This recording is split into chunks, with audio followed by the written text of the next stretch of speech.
What's good, YouTube? I'm back here with another video, and today I'm with Roger Tram. What did you do and what did you play?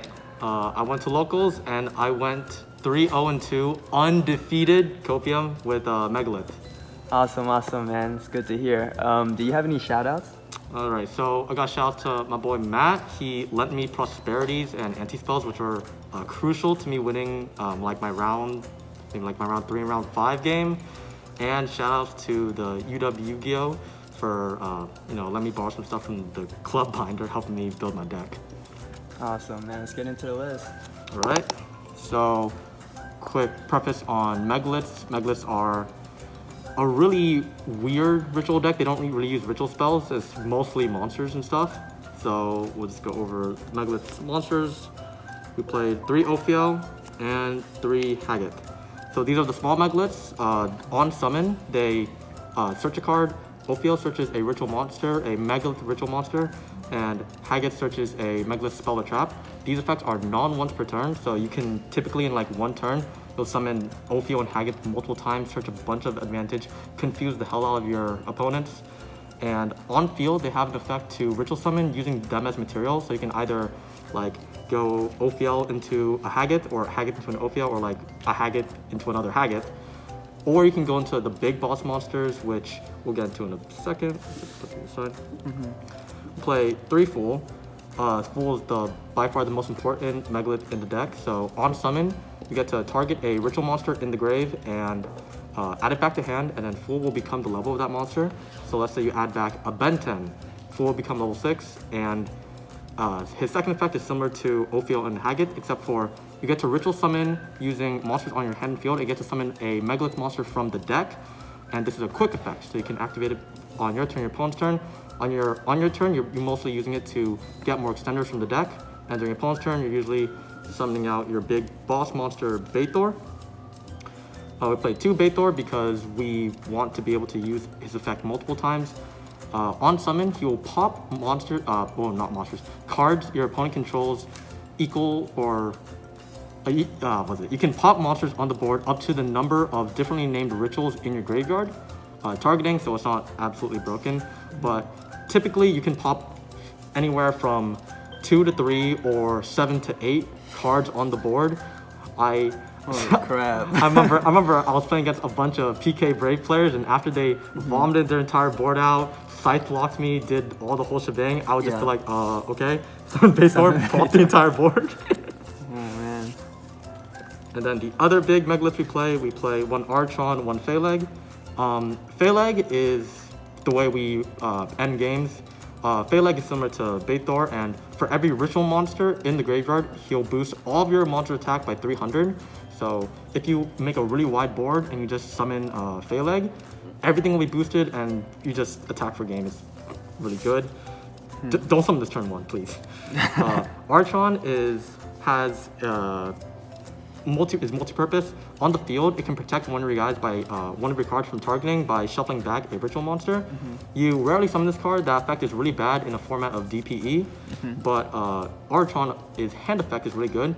Oh, I should have mentioned, all the big Megaliths, you can use them as ritual spells by discarding them, and they just count as a normal ritual spell to summon a Megalith by tributing from hand and field. But what makes Archon really special is that Archon is a quick effect, his hand effect. So you can ritual summon during your opponent's turn by discarding him and doing a normal ritual summon, which really catches people off guard when they expect Fool to be your only way of ritual summoning. So a lot of times I will just use Fool as a bait, and then afterwards use Archon to summon my Bethor instead. Right, and the Megalith spells, we play 1 Portal and 3 Unformed. So Unformed is one of your extenders. It has 2 effects. The first effect is you can lower the attack points of all monsters on the board for 500 for every ritual monster on the board. This includes both fields, so if you're in the mirror match, you can reduce everything to 0. But the second effect is the main one. You can ritual summon from deck by tributing monsters on the board whose levels are exactly twice. So this is important for if you use Haggith to search Unformed. You can use Haggith as material to get to Fool, and that can set you up for your plays for your turn and the next turn. And Unformed can turn all of your big Megaliths into a level 4, which then can get you to full. Basically, the entire deck is just trying to get to full. And Portal is really important for kind of like the grind matchup and also just recursion. It has a first effect that people need to please read. It will protect all ritual summoned monsters from battle destruction once per turn. There's so many times people just like summon a guy, they'll be like, okay, attack full, and then we'll just sit there and wait for them to actually read and figure out what's going on. And the second effect is whenever a Megalith is special summoned, you can once per turn, you can target a ritual monster in graveyard, add it to hand. So you can add back like Archon, you can add back Ben 10, you can add back basically anything. It's important for recurring your material because I'm not playing the Megalith trap in the main deck, so I need to keep my engine going and not run out of cards. Awesome. How many times did you protect your monster from DPE? 0. This is, battle protection. Oh, just battle? Yeah, it's just battle. Oh, got you. Yeah. My fault. It's like diagram. All right, incantations now. We play 3 Chalice Line. Incantations are just like amazing in every ritual deck not named Drytron. So in case you don't know, you reveal it for cost, discard for effect. You summon an incantation from deck, and if you don't ritual summon this turn, you burn for 25. But your ritual deck. If you're not ritual summoning, you're losing anyways. Doesn't matter. And the incantations you play with them are 2 Taskmandra, 1 Candle, and 1 Pencil Plume. So the incantations have effects when summoned from deck. They have some way of getting ritual cards. Taskmandra, when summoned, will add a ritual monster. Candle will add a ritual spell, and Pencil Plume will get a ritual monster from grave. I know some people like to play a lot of incantations, but that's just their choice. You can also use Pencil Plume or all the incantations to reveal a respective card in your hand. Taskmandra and Pencil Plume require you to reveal a ritual monster, and Candle requires you to reveal a ritual spell. You can reveal them, special summon them, and special summon another incantation from deck. These are really good Ash baits or like imperm baits, as a lot of times if you open like a Chalice Slime and let's say like a Pencil Plume, you can use Chalice Slime effect, they'll Ash it, and then you can use Pencil Plume effect and effectively do the exact same thing you're trying to do, and is to get to Taskmandra and Candle. Side note. While these cards are on the board, you are scythe locked. You cannot summon from the extra deck, but if your opponent imperms you, that effect to scythe lock you is no longer applied. So I've had a lot of times where people would like imperm my Candle on search, and I just use it to make a rank 4, which is really funny. All right, there's that. Next we play 1 Ben 10, 1 Seravis. One of these is obviously more important than the other. Ben 10 is just absolutely broken. If this card wasn't at 1, I'd be searching like 15 a turn. But with only 1 Ben 10, I'm only searching about like 4. But still pretty good. Still pretty good. Ben 10 is really good. Level 6 Ritual, it's really good for adding back with Fool, adding back with Portal, searching Lancea, and searching your playstars in like Manju and Diviner. And Seravis. So we play 1 of Seravis because of another card I'll show later, but you need to have another light ritual monster in your deck for the purposes of certain combos and certain like getting out of certain situations. But this was just the nicest thing I could think of to play. It protects against imperm. It's good to add during your opponent's turn just to add another layer of protection if you need it. And it has like a summon effect, or like it has an actual monster effect on board, but I just never summoned this. All right, and the aforementioned 3 Diviner, 3 Manju. So these both on summon, they're play stars. On summon, they search you your ritual cards. Diviner will dump a Herald of Arclight to search you ritual spell or trap. Ritual monster or ritual spell.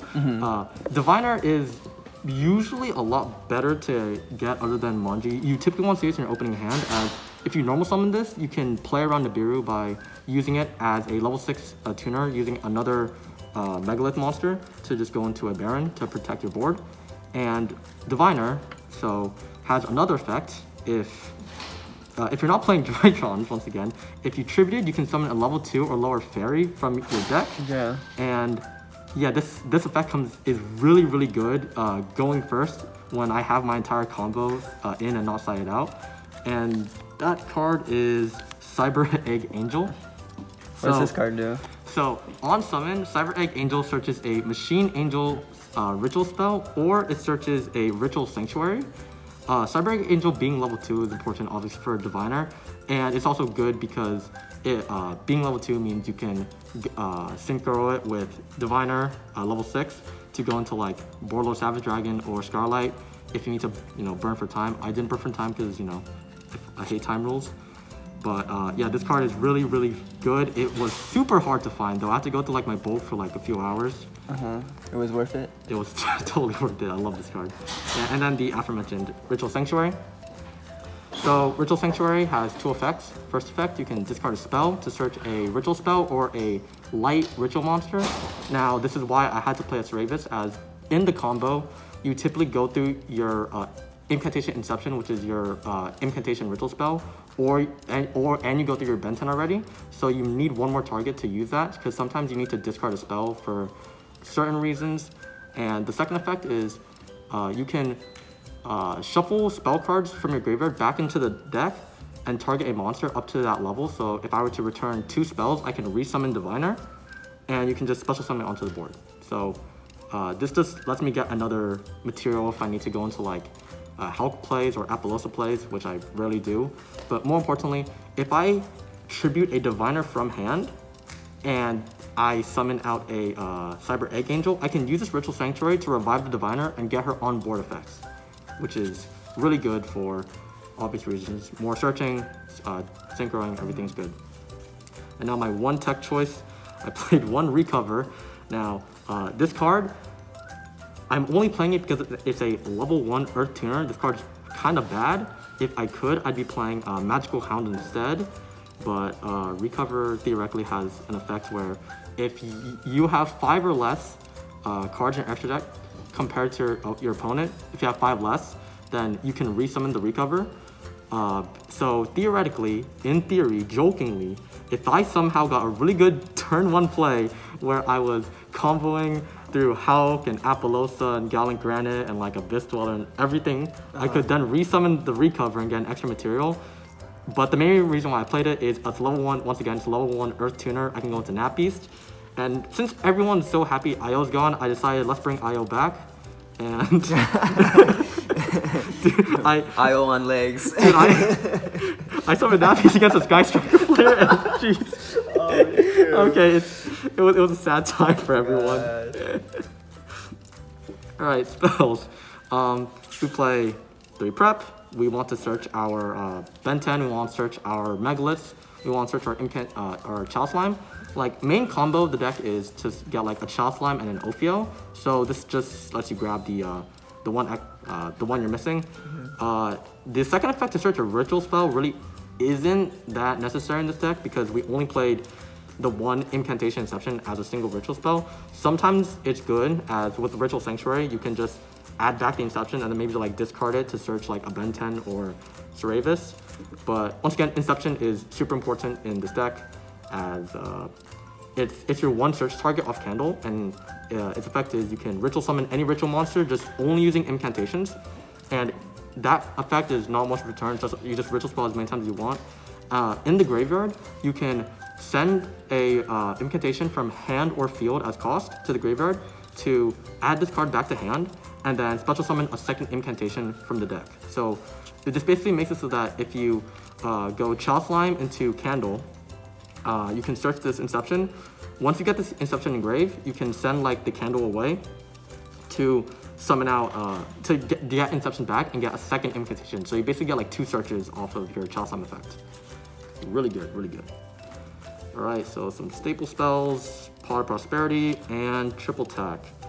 Once again, shout out to my boy Matt for giving me these prosperities. This card is absolutely broken. Shout out to Matt. Yeah.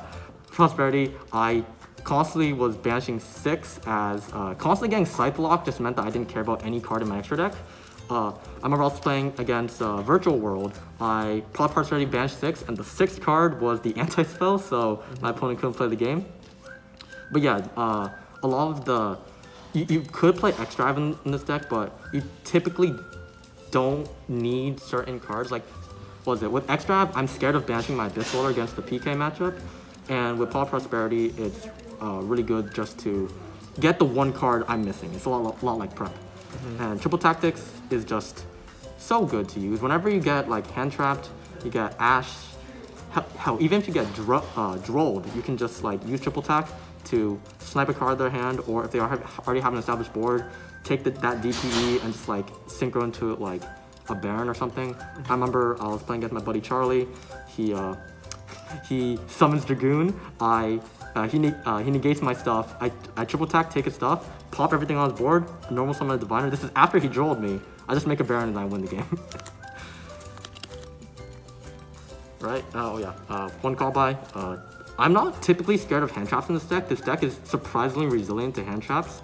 But I mostly use this call by the grave to get rid of like scary cards in grave. Sometimes I'll be just call by the graving immediately on like a graveyard Alchemaster, or I forgot what she's called now. But I'm mostly just using this to get rid of main engine cards and not really hand traps. Though if I need to, then if my hand's particularly bad, yes, I'll call by the grave of Joel, obviously. And for the hand traps, played 2 Lancea and 2 Nibiru.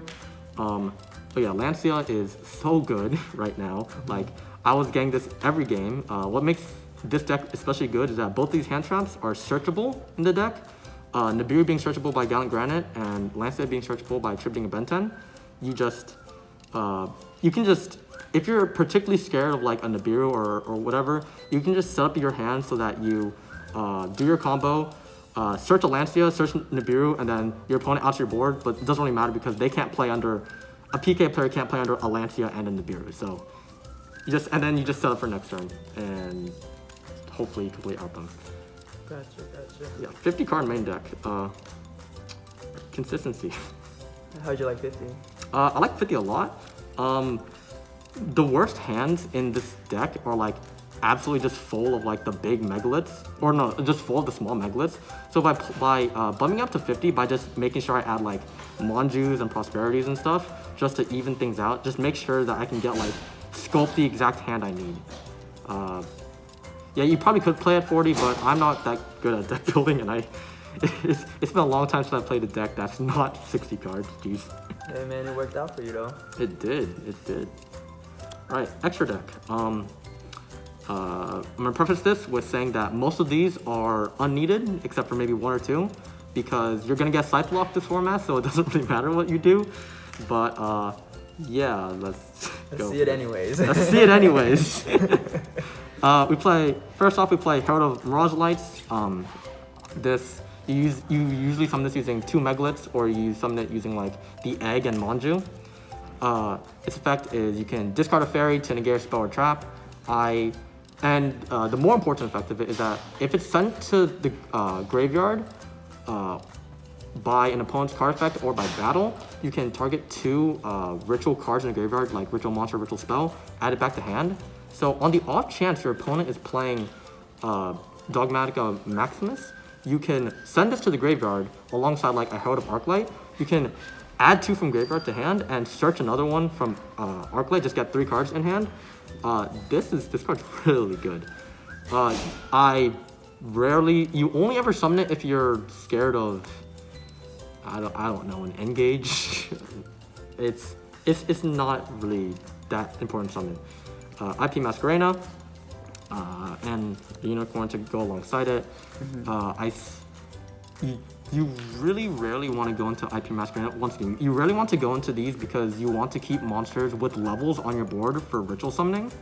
But IP Masquerena is nice as, going into a Unicorn to out something like a DPE, assuming they already used the pop effect, or like just something that you're scared of that you can't really pop with bethor. Just these 2 cards just give you an answer to do some non-destruction removal. Yeah. Okay. Next we play Hulk.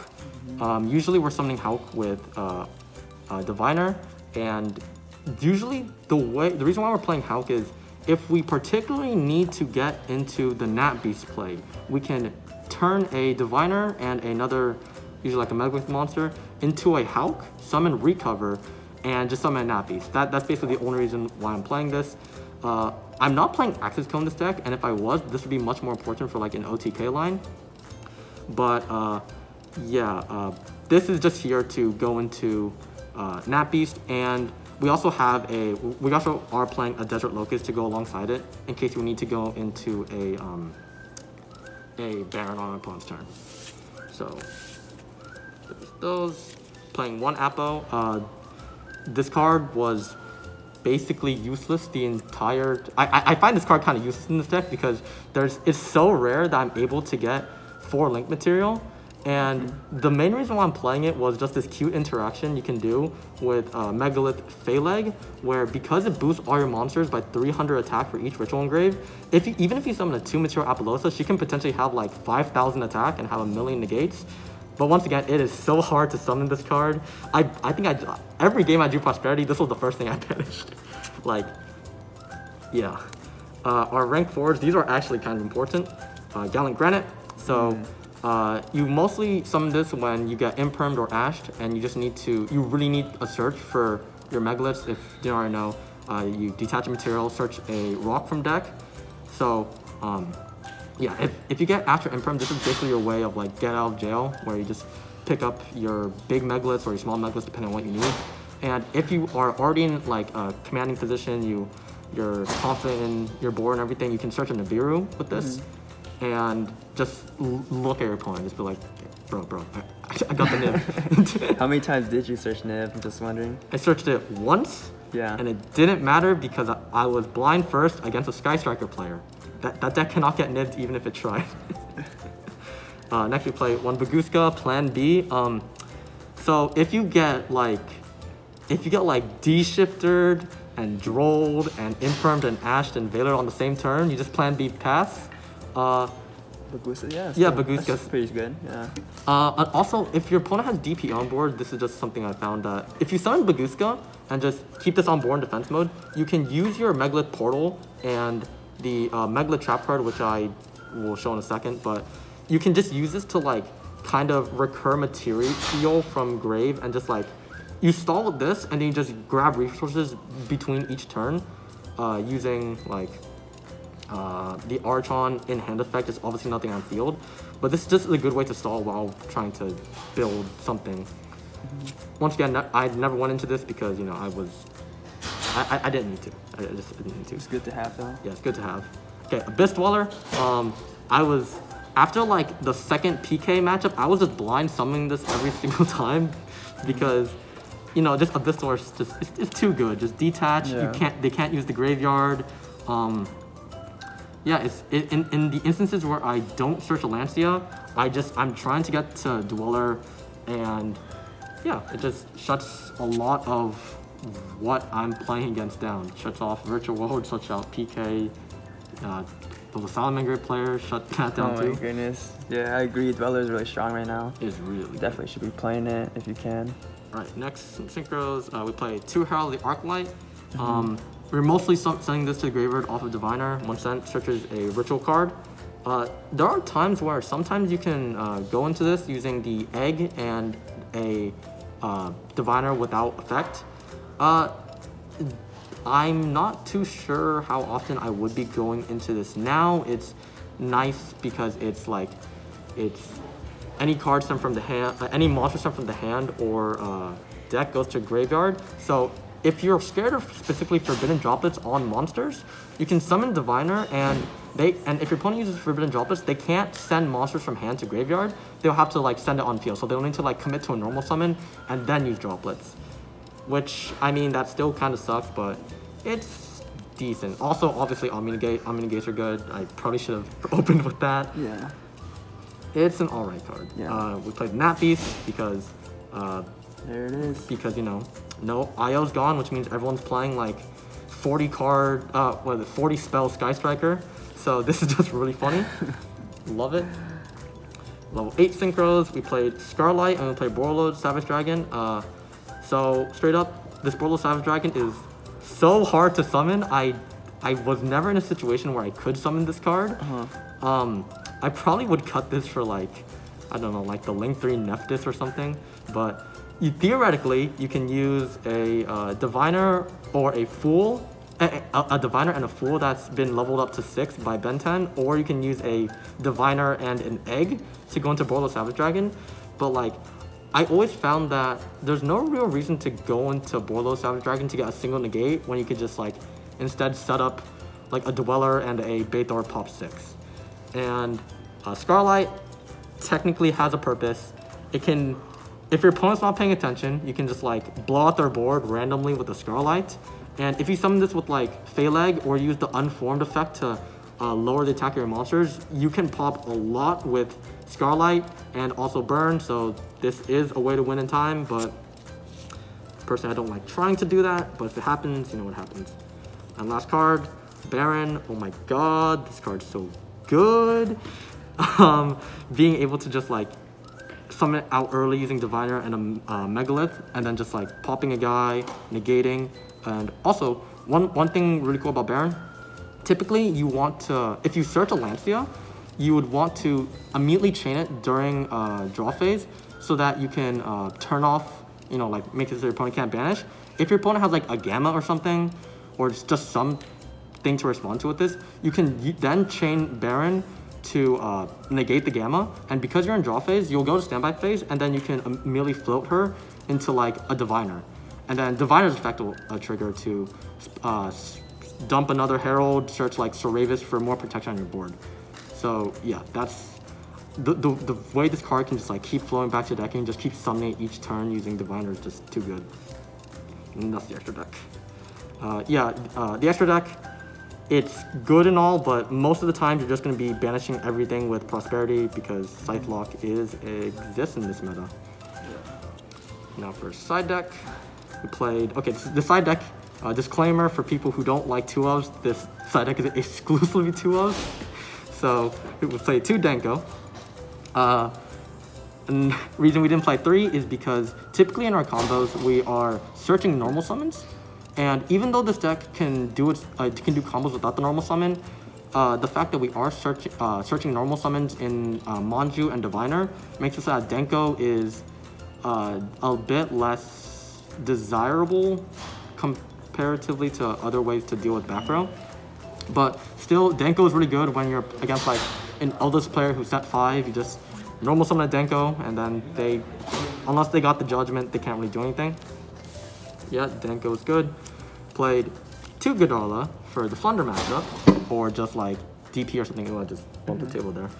Godala just gets rid of the problematic cards on board. We don't really have a good way to deal with Bear Statue, so this is the only thing we got. Could play 3, might play 3.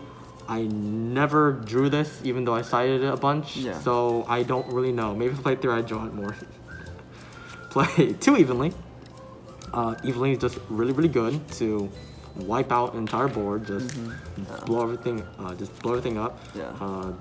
Oh yeah, if you activate this against Sky Striker and they like ban their Shizuku, they don't get to flow into Ray because you didn't kill the Shizuku, they did. Yeah.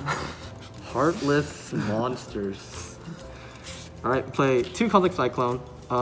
You know, we need to get rid of Mystic Mine, we need to get rid of just like Faithful Adventure, going first, going second. If you're going first, you just set this and just wait for them to start doing Brave stuff. And honestly, this is just important to get rid of that, the Brave token equip spell, the Draco back. That card is so strong that I just don't want to need to deal with a bounce every turn. We play 2 Dark Ruler. Dark Ruler just turns off an entire PK board, and I just get to play the game, summon Bethor, and just pop everything on the board, set up for next turn. Like, this isn't, like, Megalith isn't really is in no way an OTK deck. You're just controlling the board by, like, with copious amounts of pops. So just being able to Dark Ruler a board like Dragoon and other stuff that can't be destroyed, this just turns it off and then just kill everything with Bethor. Played 2 Imperm on the off chance we need to negate a DPE early. If our hand is like really extra deck reliant, we can Imperm like a Scythe. It's just good for negating certain things. I don't know. I just didn't want to play through it because I don't like to play like the hand traps that are like single use. I liked playing Lancea and Nibiru because they just fully affected my opponent's turn. But yeah, it's good to have imperms sometimes. To anti-spell, I don't know why people are celebrating Imperial Order being gone. Really, it just meant that anti-spell went from 4 to 3. So we're just, if we see this, it's just a blowout, dude. It's just so good. Yeah, I agree. It's just good, especially in this deck, because when your opponent sets spells, then during like the end of the main phase, you can just use bethor to pop everything they set. So, really, really good. And then the last, we played one of Megalith Emergence. So this is another Megalith card. It's a continuous spell, and each turn you can revive a Megalith monster from graveyard. But then if it leaves the field, it goes to the bottom of the deck. The reason why we have the side deck is that while this card gives you recursion and like extra bodies on board, it doesn't actually do anything. But it's really good in very, very grindy matchups where you need to keep up getting materials and having things in deck. Unfortunately, because I played against so much PK Brave, I really never needed to side this. But like if I was playing against I don't know, like the Eldritch matchup, this might be pretty good. And yeah, that's about it. All right. Thank you so much for your deck profile, Roger. No Congrats on problem. your going undefeated. Yo, undefeated 3-0-2. Let's go. Guys, if you guys liked the video, make sure to like, comment, subscribe. If this video gets to 200 likes, we'll drop a combo video to what you can do with this deck here, man. Because this deck, trust me, you don't want to miss this. This deck is crazy. As I played against it, it's nuts. So make sure to run it up, guys. Thank you so much, and I'll see you in the next one. Peace.